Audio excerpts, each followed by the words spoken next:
Hi, my name is Lohne, and I'm an academic counselor at Santa Rosa Junior College. In this video, I will go over a little bit about my background, my education, and my path to becoming a counselor at SRJC. So thanks for watching.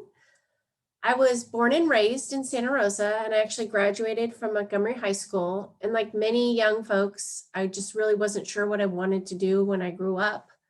But I knew I wanted to get out of Santa Rosa, and I was raised by a single mother. And she always was able to provide for my siblings and I, but it just was never easy. And she continually talked and drilled into me and my siblings that going to college was really a way to become independent and more financially secure than she had been. And so I knew I would go to college, but I just wasn't really sure what my personal reason was at the time. I just knew I was going to go. So when I graduated high school, instead of going to SRJC, as many folks advised, I went away to a university. And I kind of had this vague idea that I wanted to work with people and I wanted to help people. And I actually had been a TA for the special education class at my high school, and I really enjoyed it. So I just kind of figured I'd go towards teaching, but didn't know for sure.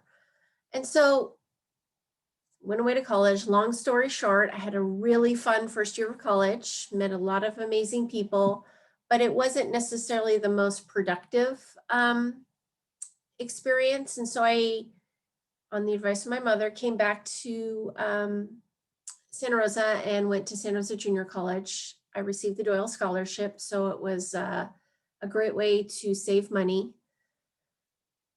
One thing I realized when I was at the university, I didn't really have a counselor. I had an advisor who just kind of handed me a list of classes and told me what to take.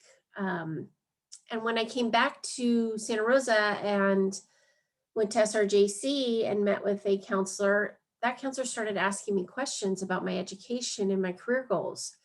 And we talked about my interests and skills and values, and he gave me lots of resources to do career exploration, which had never happened before. It was the first time I really thought about what I wanted and why. And I had this aha moment. And when I went back to see this, my counselor, I asked him, what do I need to do to get your job? I really think I want to be a counselor, a college counselor. And so I asked him, how do I become a college counselor? How do I do what you do? So we had a conversation about what he really does. Counselors not only meet with students and plan out their education plan, but we also teach classes. So he mapped it out for me, explained to me that not only would I need a bachelor's degree, which is what I was originally working towards, in something like psychology, sociology, human development, but I was also going to need a master's degree in counseling.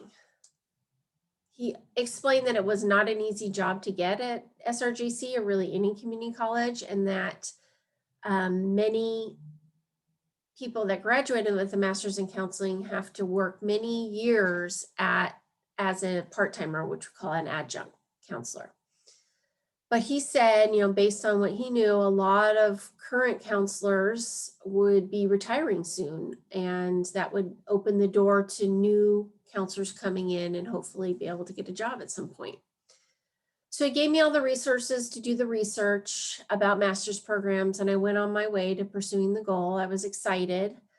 It wasn't an easy or straight path. There was lots of ups and downs. I had to work to support myself, so it took me a total of 6 years to get my bachelor's degree from SSU in sociology and psychology. I really enjoyed the sociology program. I got a minor in psychology in order to meet the prerequisites for the master's degree program. And it took me another 3 years to get my master's degree from San Francisco State in college and career counseling. It was an amazing program. I got to do 2 full-year internships where I learned actually how to be a counselor beyond just theory and books. And I graduated with my master's degree, but it was during a recession. Community colleges were not hiring, so I couldn't find a job. I ended up taking a non-counseling job at the scholarship office as the outreach coordinator at SRJC, and I really enjoyed this job because I was around Other counselors, I was doing outreach with counselors and other people on the outreach team. And I still got to work with students. I get to go out to the high schools and talk about the Doyle and other scholarship opportunities. I eventually got a part-time counseling position as an adjunct counselor in the financial aid office. And from that point on, I just took every opportunity I could to further my experience and my knowledge so that when a full-time counseling position came up, I'd be prepared. I taught lots of classes. I would volunteer for different events. And although it ended up taking me over 7 years to get a full-time tenure position as a counselor at SRJC, yeah, I feel it was worth it. During that time, I worked both jobs, both part-time jobs as the outreach coordinator and as a financial aid counselor. I also got married and had a baby, so it ended up working out. I've been a full-time counselor for 10 years now, and I absolutely love my job. I get to help people explore, formulate, and pursue life and career goals. I get to teach students how to be successful in college. And of course, not every day is easy, and there's lots of challenges, but overall, I am really happy with my career choice. And I'm so grateful to my own counselor that helped me figure out my path. My counselor actually has retired, and the funny thing is I'm now in his office when we're not remote. So it all worked out at the end. I'd say if I had any advice to share or any bits of wisdom that I've learned from my own experiences, it would be to take that time to explore your interests. In high school, I didn't really know what my interests are. No one ever talked to me about that. And I think, now high schools do talk about career development, but when I was in high school, we just didn't even talk about it. So it took me taking lots of different types of classes in college to figure out what I wanted to learn about, what I wanted to do, what was interesting to me. And most importantly, I needed help. I needed somebody to guide me, to ask the questions, to help me do the research. And once I had a goal, my motivation to reach that goal grew exponentially.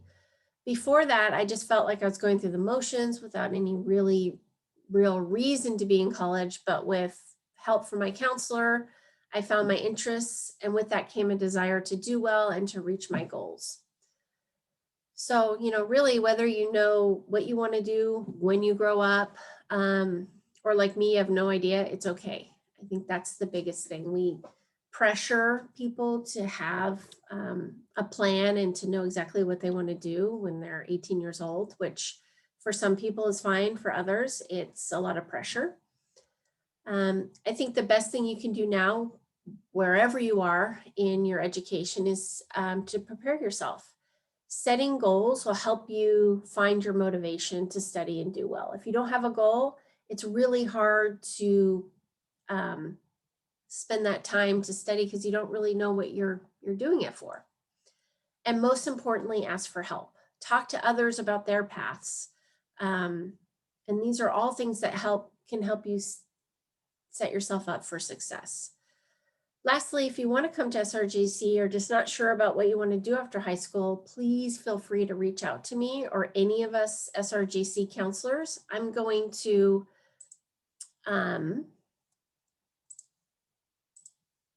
share my screen so that you can see my contact information. Sorry. So my name again, Erica Lohne, counselor at SRJC. You can email me at elohne@santarosa.edu or contact the counseling office at 707-527-4451. You can go check out the counseling office webpage at counseling.santarosa.edu. And I just encourage you to ask for help, talk to people, ask questions. You don't need to know what you are going to do right now, but having the idea of that you need to start thinking about what you're interested in, start exploring your options, and setting goals for yourself so that you can do well and opportunities will be available to you.